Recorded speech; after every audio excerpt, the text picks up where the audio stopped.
अस्सलाम वालेकुम। आज हम बात करने वाले हैं हम्बनटोटा इंटरनेशनल पोर्ट के बारे में, जो कि श्रीलंका की दूसरी बड़ी पोर्ट है। श्रीलंका चाइना के लोन ट्रैप में इस तरह फंसा कि उसे मजबूरी में आके अपनी जो पोर्ट है वो 99 ईयर्स के लिए लीज पे देनी पड़ी, यानी कि 1 साल कम 100 साल में से। तो चाइना के इस ट्रैप के अंदर किस तरह श्रीलंका फंसा, उसकी क्या मजबूरी थी कि इतना कर्जा ले लिया फिर वापस नहीं कर सका। इसके जो चाइना ने कब्जा किया है, इससे इंडिया को क्या खतरा है। क्या अगला नंबर ग्वादर पोर्ट का है, क्योंकि पाकिस्तान ने भी चाइना से इतना कर्जा ले लिया है कि पाकिस्तान अब उसे आसानी से वापस नहीं कर सकता, क्योंकि पाकिस्तान ने वर्ल्ड बैंक से कर्जा ले लिया, IMF से कर्जा ले लिया, बाकी सऊदी अरब से कर्जा ले लिया, तो चाइना से भी बहुत ज़्यादा कर्जा ले लिया है। तो पाकिस्तान अब वापस नहीं कर पा रहा। क्या पाकिस्तान की जो पोर्ट है, ग्वादर पोर्ट है, जिसके ऊपर बिलियंस ऑफ डॉलर चाइना ने लगाए हैं, क्या अब चाइना उस पर भी कब्जा करने वाला है? ये सारी डिटेल हम इस वीडियो के अंदर देखेंगे। किस तरह चाइना अपने ट्रैप के अंदर फंसाता है, पाकिस्तान का इसके ऊपर क्या रद्द-ए-अमल है, पाकिस्तान किस तरह अपने आप को बचा सकता है, और जो श्रीलंका है वो किस तरह इस ट्रैप के अंदर आया। चलते हैं वीडियो की तरफ। Hambantota international port deep water port है, जो हम्बनटोटा में मौजूद है, जो कि चाइना ने 99 ईयर्स के लिए लीज पे ले ली है। इसका जो आगाज़ हुआ था, ये ओपन हुई थी 2010 में, और इसने 2020 के अंदर तकरीबन 1.8 मिलियन टन कार्गो जो है वो इंपोर्ट एक्सपोर्ट किया था। लेकिन इसके बावजूद ये पोर्ट चाइना को देनी पड़ी। जिस तरह दुबई और बाकी कंट्रीज नई नई शहर बसा रहे थे, जदीद शहर बसा रहे थे और अब तरक्की की तरफ जा रहे थे, तो श्रीलंका ने सोचा हम भी कोई नया शहर आबाद करें जिससे नई आमदनी आए हमें और हमारी जो तरक्की है वो बढ़े। इसके लिए चाइना ने कहा कि हम आपको नया शहर बना के देते हैं, आपको नई इंफ्रास्ट्रक्चर लेके देते हैं, आपको हाईवेज बना के देते हैं, आपका जो पोर्ट है उसे न्यू करते हैं, इंटरनेशनल स्टैंडर्ड का लेके आते हैं।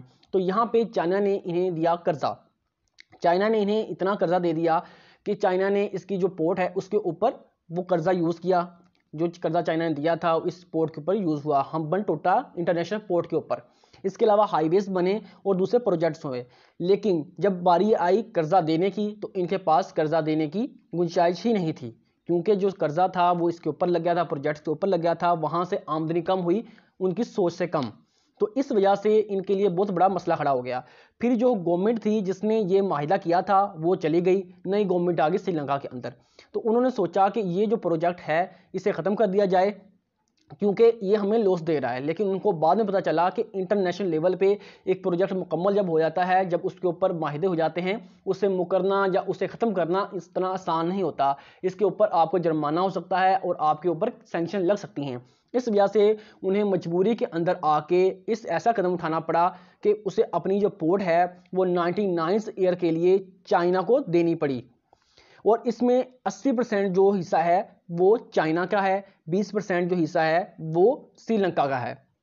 यहाँ पे जो अमेरिका और ख़ास तौर पे इंडिया जो है उससे क्या प्रॉब्लम है, वो क्यों इस पे इतना ज़्यादा इतराज़ कर रहा है।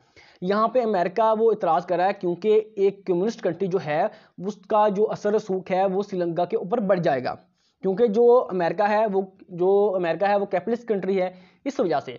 और बाकी जब बात करते हैं हम इंडिया की, तो इंडिया की जो पोर्ट है, जो इंडिया का इलाका है वो श्रीलंका के बिल्कुल पास है। इसलिए जब पोर्ट पे चाइना का एक कब्जा हो जाता है, चाइना को लीज मिल जाती है, तो फिर उसके पास इंडिया को काउंटर करने की स्ट्रेटजी बेहतर हो जाती है।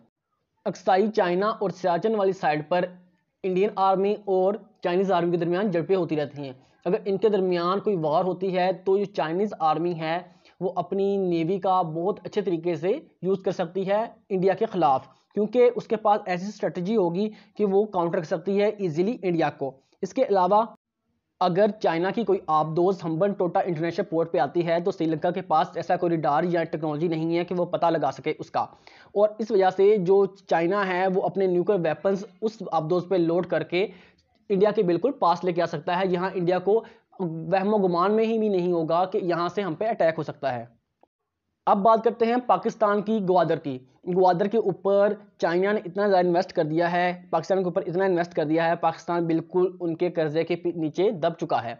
और अब पाकिस्तान को उन्हें वापस करना बहुत मुश्किल हो चुका है। पाकिस्तान कभी IMF से कर्जा ले रहा है, कभी वर्ल्ड बैंक से कर्जा ले रहा है, कभी सऊदी अरब से कर्जा ले रहा है।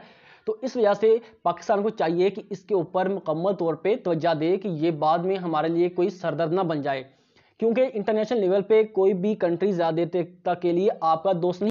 हर कंट्री अपने इंटरेस्ट को देखता है। अगर चाइना को अपना इंटरेस्ट इसमें नजर आया कि वो पाकिस्तान की जो पोर्ट है उसे ऑक्यूपाई कर लें, लीज पे ले ले, जैसा उसने हम्बरटोटा को लिया है, तो वो करेगा, क्योंकि इंटरनेशनल लेवल पे कोई दोस्त नहीं है, सिर्फ अपना सेल्फ इंटरेस्ट देखते हैं।